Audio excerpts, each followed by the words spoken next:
जय हिंद दोस्तों, आप सभी का स्वागत है हमारे श्री आईएएस चैनल की एक नई पहल में, जिसका नाम है पीटी फैक्ट करंट अफेयर्स।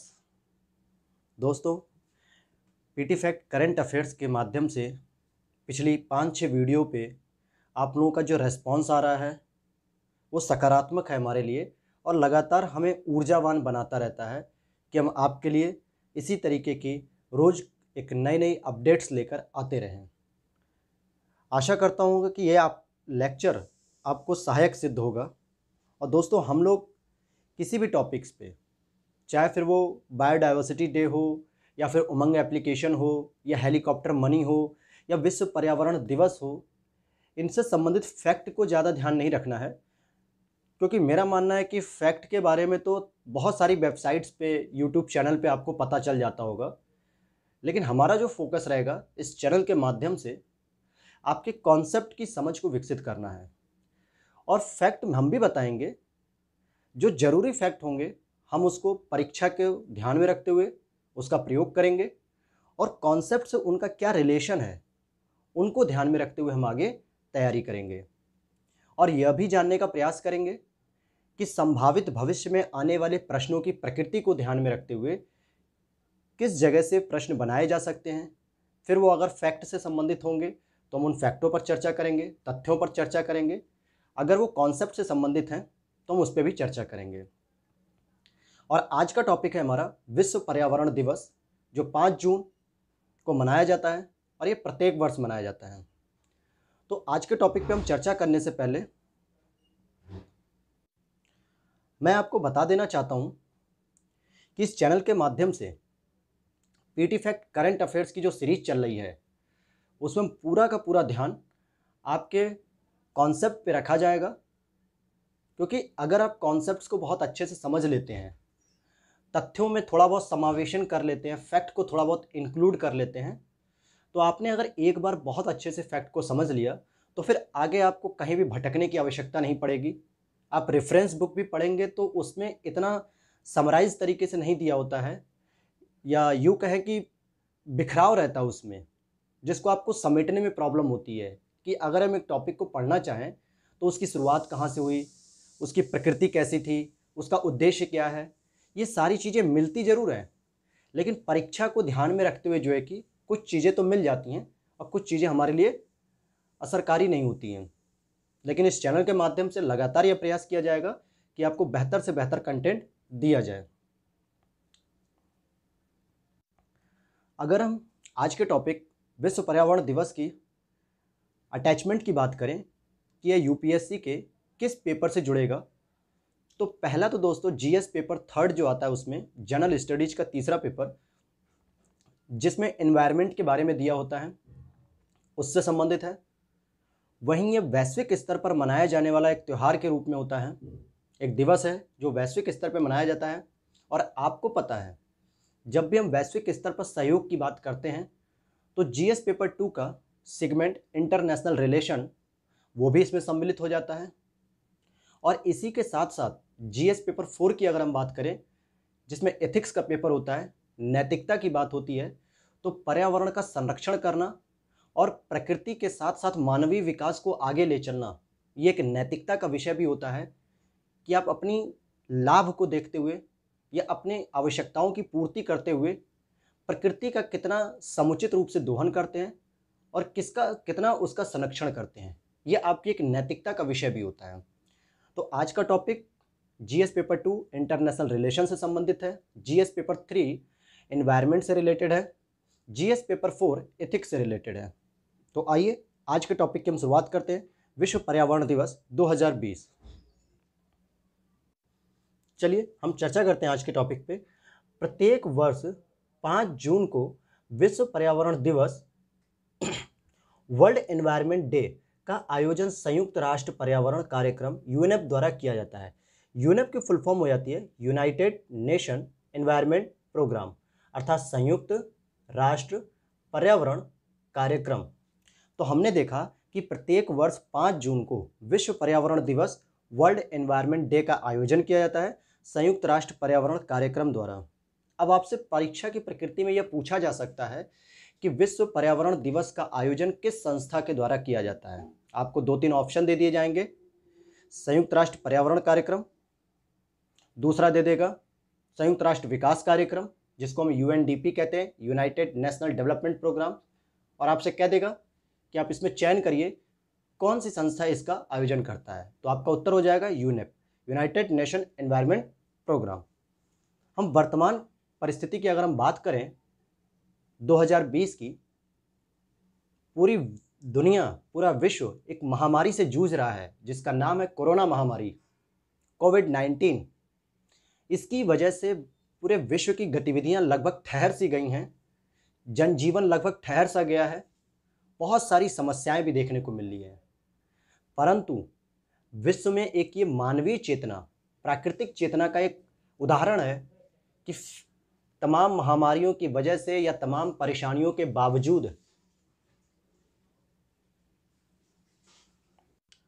इसके बावजूद पूरे विश्व ने नैतिकता का परिचय देते हुए विश्व पर्यावरण दिवस का आयोजन किया। और 2020 में इस आयोजन को डिजिटल फॉर्म में किया गया, अर्थात वर्चुअल रूप में कॉन्फ्रेंसिंग के माध्यम से संपूर्ण विश्व को एक साथ जोड़ा गया और उसके तहत हमने डिजिटल फॉर्म में विश्व पर्यावरण दिवस का आयोजन किया है। तो इसीलिए आपसे क्वेश्चन तो नहीं, लेकिन एक जानकारी होनी चाहिए कि वर्ष 2020 का जो विश्व पर्यावरण दिवस था वो डिजिटल रूप में मनाया गया है। अब आप समझ गए होंगे, डिजिटल रूप अर्थात जो वर्चुअल रूप होता है उसी को हम कहते हैं डिजिटल फॉर्म में मनाना। अर्थात हमने डिजिटल रूप में वीडियो कॉन्फ्रेंसिंग के माध्यम से संपूर्ण विश्व को एकजुट करके इस विश्व पर्यावरण दिवस का आयोजन किया है। अच्छा, हम जरा विश्व पर्यावरण दिवस की हम थीम की बात कर लें और इसी के बाद हम इसमें पढ़ेंगे कि इसका आयोजन किस किस देशों के द्वारा किया गया है, किन देशों की इसमें भूमिका प्रमुख है। चलिए हम थीम की बात कर लेते हैं। 2020 में जो आयोजन किया गया है डिजिटल फॉर्म में, हम इसकी थीम की बात करेंगे तो इस वर्ष की थीम थी जैव विविधता, बायोडाइवर्सिटी, जैव विविधता। और ज़रा आप देखें विविधता का मतलब क्या होता है, तो हमने समझा भी है और जैव विविधता का मतलब भी हम समझते हैं अभी। जैव का मतलब होता है दोस्तों, जो जैविक और अजैविक दोनों ही घटक ले लिए जाएं, जिनमें जीवन हो और जिनमें जीवन ना भी हो। लेकिन मुख्य रूप से हम सजीव क्रियाओं की बात करेंगे जिनमें जीवन होता है, चाहे फिर वो जंतु के स्तर पे हो या फिर वो पादप के स्तर पर हो।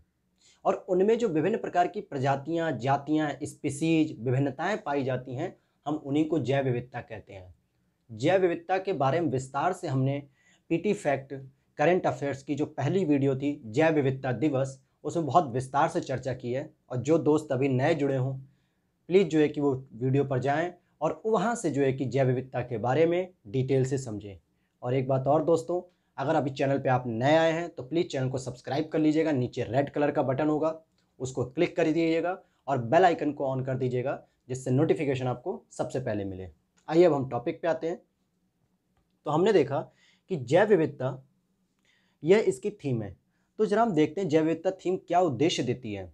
अगर हम किसी आयोजन की या किसी दिवस की अगर हम कोई थीम बनाते हैं तो कुछ उसमें उद्देश्य भी छुपा होता है।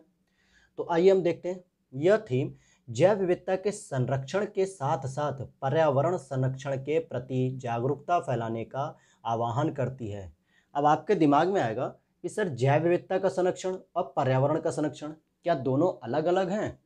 देखिए, दोनों अंतर्निर्भर हैं, एक दूसरे से जुड़े हुए हैं। लेकिन अगर थोड़ा और क्लियर कट करके देखा जाए, दूध और पानी की तरह अलग अलग किया जाए, तो मैं कह सकता हूं कि जैव विविधता एक व्यापक रूप से एक टर्म्स है जिसके अंतर्गत ही पर्यावरण भी शामिल होता है। चलिए, प्राकृतिक पर्यावरण की बात होती है, फिर इसमें सांस्कृतिक पर्यावरण की बात होती है। तो ये सारी चीज़ें हम एनवायरनमेंट की जब क्लास करेंगे अपने चैप्टर पे, तो हम वहाँ से इसके बारे में जानेंगे।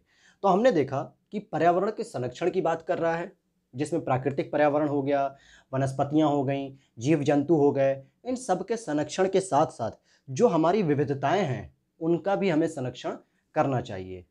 जरा हम देखते हैं वर्तमान परिदृश्य को ध्यान में रखते हुए कि क्या इसकी भूमिका हो सकती है, तो अभी आपने सुना होगा जो ब्राज़ील में अमेज़न वन है, जो कि पूरे विश्व का 20% ऑक्सीजन जो है कि वहाँ से हमें मिलता है, मुक्त करता है। यानी वहाँ पर इतने घने जंगल हैं कि उन पेड़ों की वजह से 20% ऑक्सीजन पूरे विश्व की एकमात्र जगह अमेज़न वन है, अमेज़न के जंगल हैं, जहाँ से हमें 20% ऑक्सीजन की प्राप्ति होती है। फिर वहीं संयुक्त राज्य अमेरिका, ऑस्ट्रेलिया में अभी कुछ महीने पहले आग लग गई थी जंगलों में, जिसमें आपने देखा होगा कि एक कंगारू की फ़ोटो बहुत वायरल हुई थी, जो जला हुआ झुलस गया था और जो तार लगे हुए थे उस जंगल के किनारे-किनारे उसमें आके वो चिपक गया था, मर गया था वो। तो ऑस्ट्रेलिया में दावानल अर्थात जंगल की आग, ये सारी घटनाएँ और वहीं पूर्वी अफ्रीका, दक्षिण एशिया में जो टिड्डियों के हमले लगातार चल रहे हैं, जिनकी वजह से फसल को नुकसान पहुँच रहा है और वर्तमान में कोविड-19 की वैश्विक महामारी, ये सारी जो घटनाएँ हैं, प्राकृतिक आपदाएँ जैसी हैं, कहीं न कहीं प्रत्यक्ष रूप से मानव की गतिविधियाँ इसके लिए ज़िम्मेदार हैं। तो इसके साथ-साथ हम देखें कि ये मानव और पर्यावरण की परस्पर निर्भरता के महत्व को उजागर करता है। कहने का मतलब क्या है कि ये जो घटनाएँ घटित हो रही हैं, उसमें मानवीय जो रोल है, भूमिका है, वो बहुत ज़्यादा है। क्योंकि मानव ने प्रकृति का दोहन केवल अपने लाभों के लिए किया, अपने लालच की पूर्ति के लिए किया, अपनी आवश्यकताओं की पूर्ति के लिए किया, लेकिन उसने प्रकृति के संरक्षण की, पर्यावरण के संरक्षण की, जैव विविधता की विविधताओं को बचाए रखने के लिए कोई भी ऐसा कार्यक्रम नहीं किया। वैश्विक स्तर पे बहुत सारे कार्यक्रम चलाए जा रहे हैं पर्यावरण संरक्षण करने के लिए, प्राकृतिक संसाधनों का समुचित दोहन करने के लिए, जैव विविधता को बचाए रखने के लिए। लेकिन व्यावहारिक स्तर पर देखें तो सभी देश अपनी-अपनी उद्देश्यों में देखते हैं कि अपने राष्ट्र का हित कितना है, साथ ही साथ आर्थिक लाभ कितना है। तो ये सारी चीज़ें देखते हुए वो अपने आर्थिक लाभों को प्रमुखता देते हैं और प्रकृति का संरक्षण करना ही भूल जाते हैं।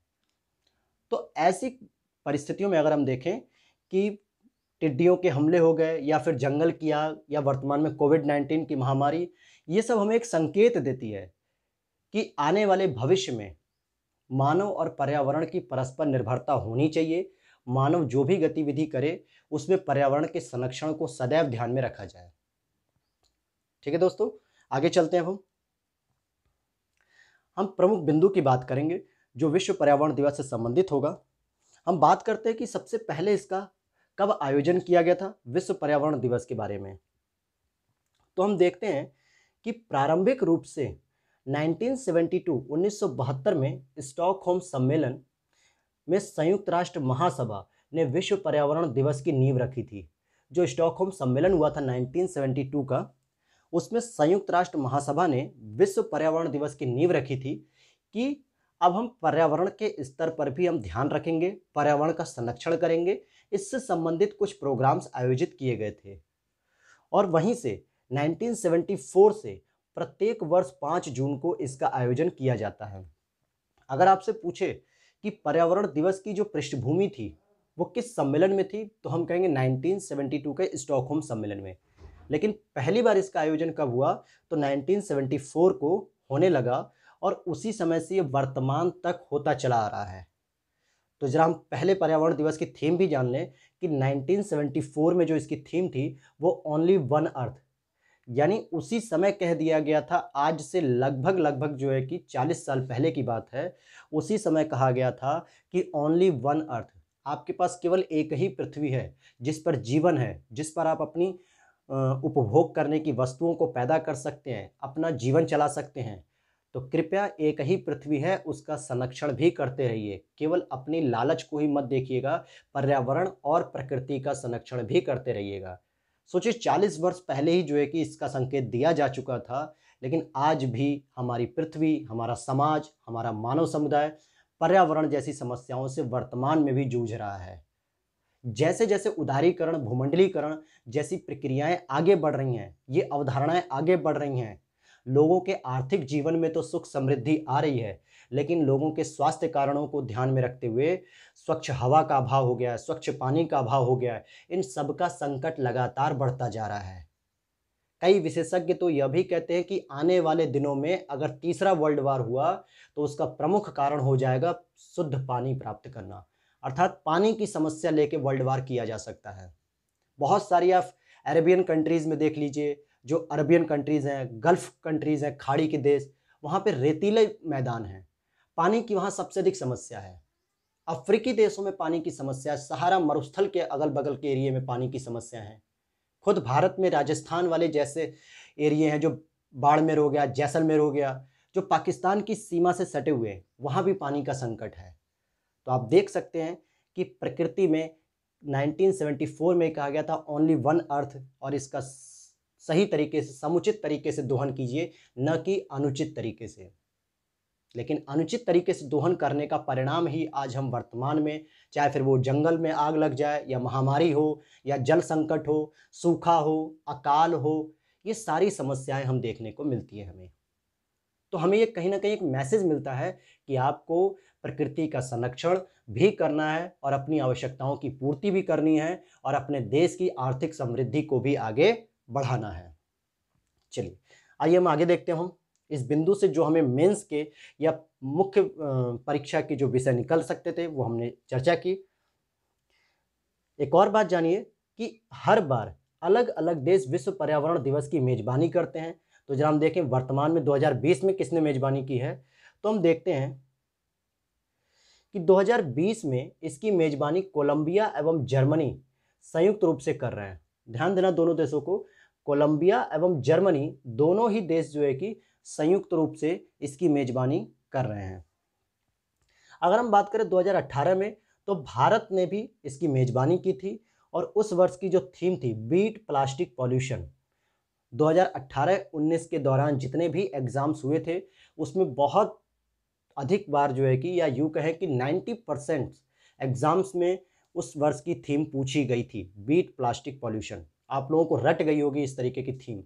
तो इसी तरीके से आप अंदाज़ा लगा सकते हैं कि 2020 की जो थीम है बायोडायवर्सिटी, आने वाले आगामी परीक्षाओं में लगातार पूछने की संभावनाएं रहेंगी इसकी। वहीं चीन 2019 में जब उसने इसका आयोजन किया तो वहाँ थीम थी एयर पॉल्यूशन, यानी कि वायु प्रदूषण, और सीधा संकेत था कि वायु के प्रदूषण को लगातार कम करने का प्रयास किया जाएगा। तो ये विश्व पर्यावरण दिवस के कार्यक्रम की मेजबानी की गई थी। तो आपको 2018 की थीम भी बता दी, 2019 की भी और 2020 की भी। चलिए आगे देखते हैं।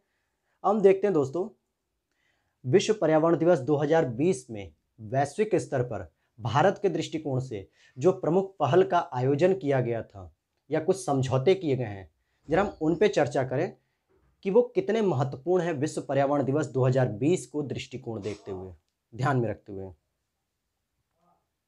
तो हम एक नंबर 1 पे देखते हैं। ए नंबर पे पहली पहल, इस अवसर पर जैव विविधता संरक्षण के लिए संयुक्त राष्ट्र पर्यावरण कार्यक्रम यूनेप और इसके जो और भी सहयोगी हैं, जो छोटी छोटी संस्थाएं होती हैं, ऑर्गेनाइजेशन होते हैं, मेंबर्स होते हैं, एनजीओज होते हैं, ये सब मिलकर UN decade on ecosystem restoration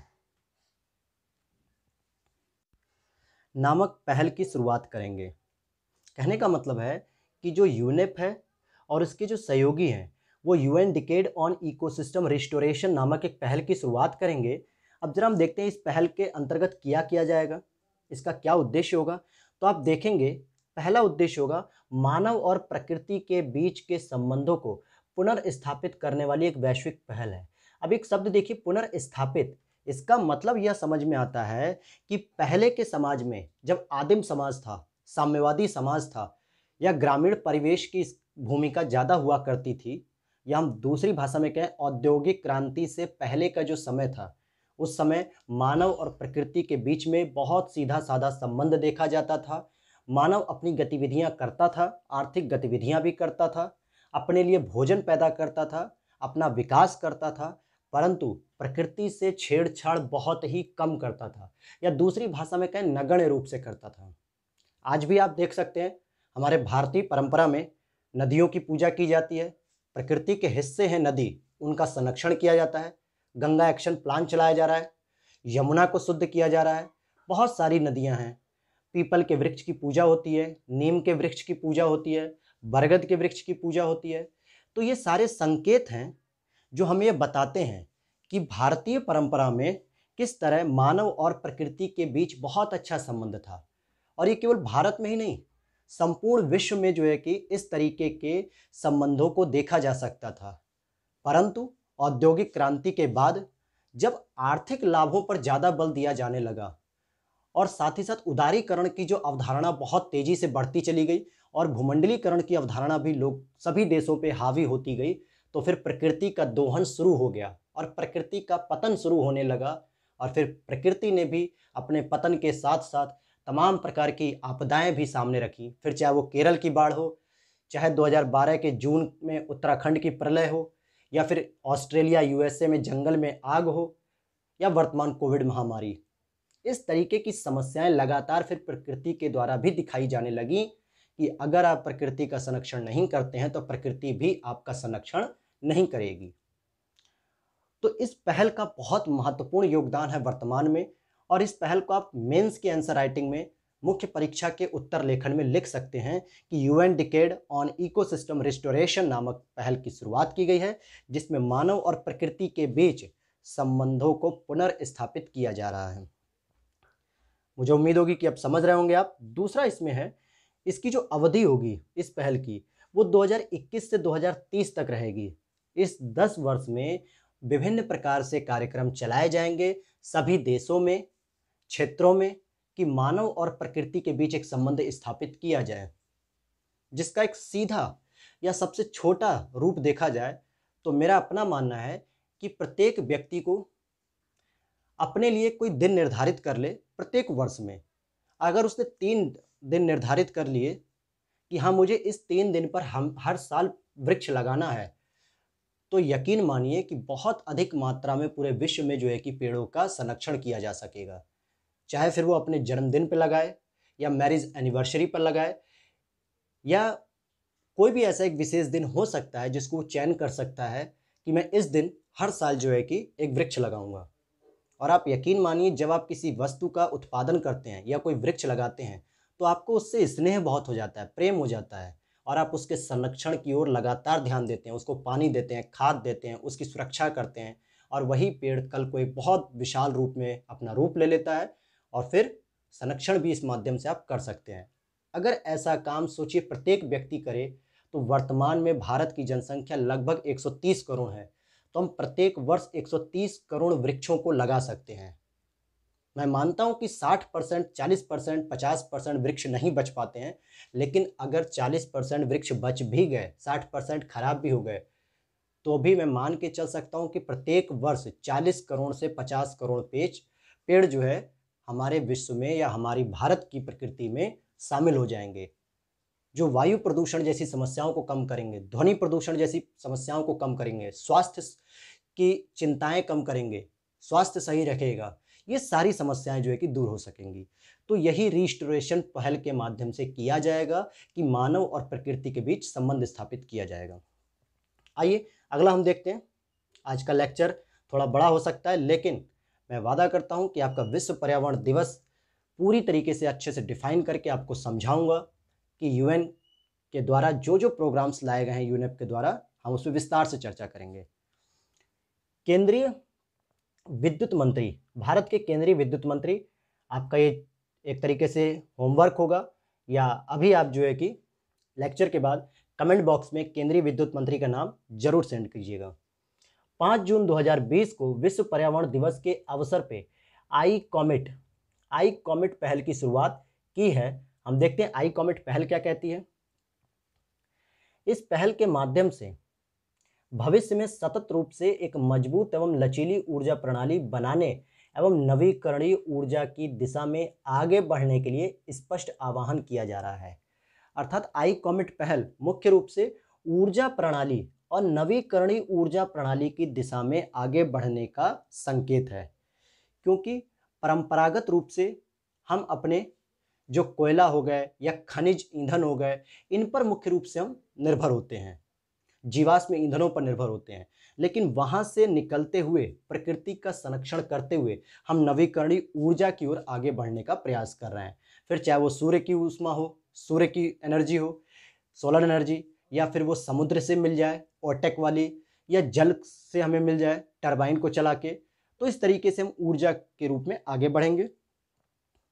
वहीं भारत सरकार के विद्युत मंत्रालय के अंतर्गत energy efficiency services limited EESL द्वारा शुरू की गई आई कॉमेट पहल से सरकारों, कंपनियों, बहुपक्षीय एवं द्विपक्षीय संगठनों, थिंक टैंक और व्यक्तियों आदि को एक साथ लाया जा रहा है। कहने का मतलब जो EESL energy efficiency services limited जो कि भारत सरकार के विद्युत मंत्रालय के तहत काम करता है, इस पहल का शुरुआत कर रहा है आई कॉमेट की EESL, जिसने सरकार, कंपनी, बहुपक्षीय, द्विपक्षीय जो संगठन होते हैं, थिंक टैंक होते हैं, सिविल सर्विसेज, सिविलियन सोसाइटी होती है, नागरिक समाज, उन सबको एकजुट किया जा रहा है ताकि हम इस पहल का हिस्सा बने और नवीकरणीय ऊर्जा के रूप में आगे बढ़ते हुए कदम बढ़ाएं। तो जरा एक टॉपिक आया यहीं पे EESL, इसको जान लेते हैं ये है क्या।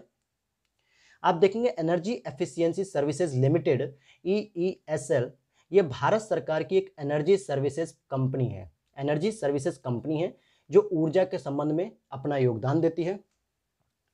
वहीं ये 100% सरकारी स्वामित्व अर्थात ये पूर्णतः गवर्नमेंट कंपनी है। NTPC limited, power finance corporation, ग्रामीण विद्युतीकरण निगम और पावर ग्रिड का एक संयुक्त उद्यम है। तो ये कैसा उद्यम है? संयुक्त उद्यम है। ओके, ये गवर्नमेंट है और संयुक्त है, और यह विश्व की सबसे बड़ी सार्वजनिक एनर्जी सर्विसेज कंपनी है। अब आप देख सकते हैं विश्व की ये सबसे बड़ी सार्वजनिक एनर्जी अर्थात गवर्नमेंट सेक्टर के स्तर पे सबसे बड़ी ये कंपनी है जो पूर्णतः सरकारी स्वामित्व वाली कंपनी है। वहीं इसका गठन 2009 में किया गया था और भारत सरकार के विद्युत मंत्रालय के तहत ऊर्जा दक्ष परियोजनाओं को सुविधाजनक बनाने के लिए किया गया था। यानी जो हमारे भारत सरकार के द्वारा ऊर्जा के क्षेत्र में जो लगातार प्रयास किए जा रहे हैं, इनोवेशन किया जा रहा है, उसको और सुचारू रूप से चलाने के लिए भारत सरकार के द्वारा 2009 में EESL का गठन किया गया। चलिए आगे हम देख लेते हैं जो तीसरी पहल इसमें चलाई गई। तीसरी नहीं, इसी आई कॉमेट पहल की अगर हम बात करें तो आई कॉमेट पहल से भारत सरकार के national electric mobility mission 2020, Deendayal Upadhyay Gram Jyoti Yojana, Saubhagya योजना, उज्ज्वल डिस्कॉम इंश्योरेंस योजना, अटल वितरण प्रणाली सुधार योजना, सौर पार्क, अटल ज्योति योजना आदि अन्य प्रमुख उपक्रम भी जोड़े जाएंगे। अब इन सारे उपक्रमों के बारे में हम यहाँ पर विस्तार से चर्चा नहीं करेंगे, बस मैंने इनका नाम रख दिया है, आप लोग गूगल पे जाके चेक कर सकते हैं, बाकी हम जब भी पढ़ाएंगे तो आप जान जाएंगे। चलिए हम अगला देखते हैं। एक और प्रोग्राम किया गया था 5 जून 2020 को विश्व पर्यावरण दिवस के अवसर पर कार्यस्थलों को स्वच्छ एवं हरा भरा बनाने के उद्देश्य से एनर्जी एफिशिएंसी सर्विसेज लिमिटेड जो अभी हमने देखा विद्युत मंत्रालय के अंतर्गत काम करती है, EESL ने USAID अर्थात US agency for international development जो कि अमेरिका की एजेंसी है, इसके साथ मैत्री कार्यक्रम की साझेदारी में healthy and energy efficient building पहल की शुरुआत की है।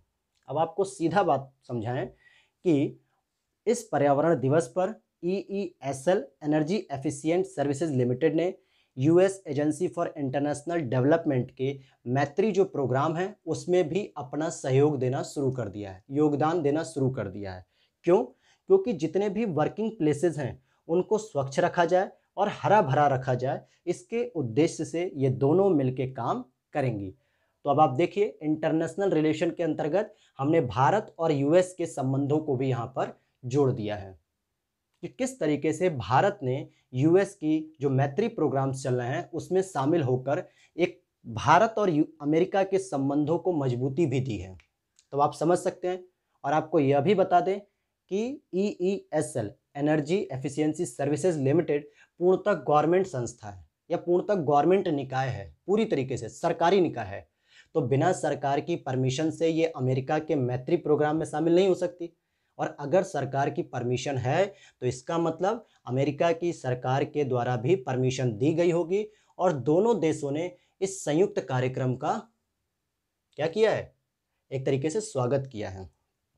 चलिए आगे देख लेते हैं। अब हम एक और जरा इस पहल में हम थोड़ा सा देख लेते हैं शॉर्ट में ही इस पहल की शुरुआत मैत्री अर्थात Market Integration and Transformation Programme for Energy Efficiency Maitree के अंतर्गत की गई है।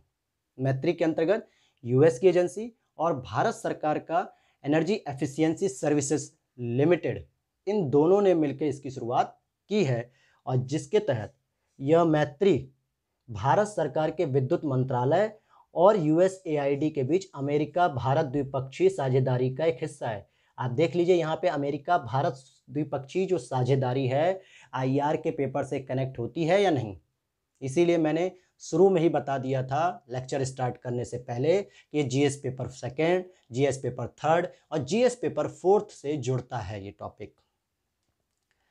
एक लास्ट प्रोग्राम और लॉन्च किया गया था हमारी आंध्र प्रदेश की सरकार के द्वारा।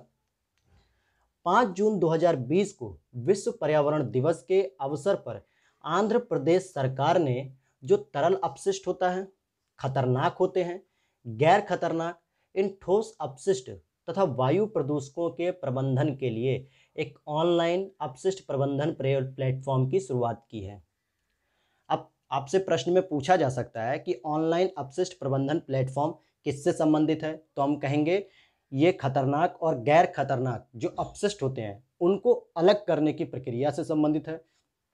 किस राज्य सरकार के प्रोग्राम है, तो आंध्र प्रदेश राज्य सरकार का। किस दिवस के अवसर पर यह आयोजित किया गया या शुभारंभ किया गया, तो विश्व पर्यावरण दिवस के अवसर पर इसकी शुरुआत की गई थी। तो ये था आपका दोस्तों आज का टॉपिक, जो मैं उम्मीद करता हूँ कि आपको पूरी तरीके से विश्व पर्यावरण दिवस 2020 में क्या क्या गतिविधियाँ हुई, कैसे कैसे देशों ने इसमें भागीदारी की और वर्तमान परिदृश्य में कहाँ तक रिलेवेंट है, प्रासंगिक है, मुख्य परीक्षा में कौन से विषय वस्तु को हम लिख सकते हैं, इस पर पूरी विस्तार से चर्चा की है। और अब आपको कोई अलग से वीडियो देखने की आवश्यकता नहीं पड़ेगी विश्व पर्यावरण दिवस 2020 के संबंध में। तो हमने इसका इतिहास भी देख लिया कि 1972 से शुरू होकर 1974 में पहली बार सेलिब्रेट किया गया था। उस वर्ष की थीम थी ओनली वन अर्थ।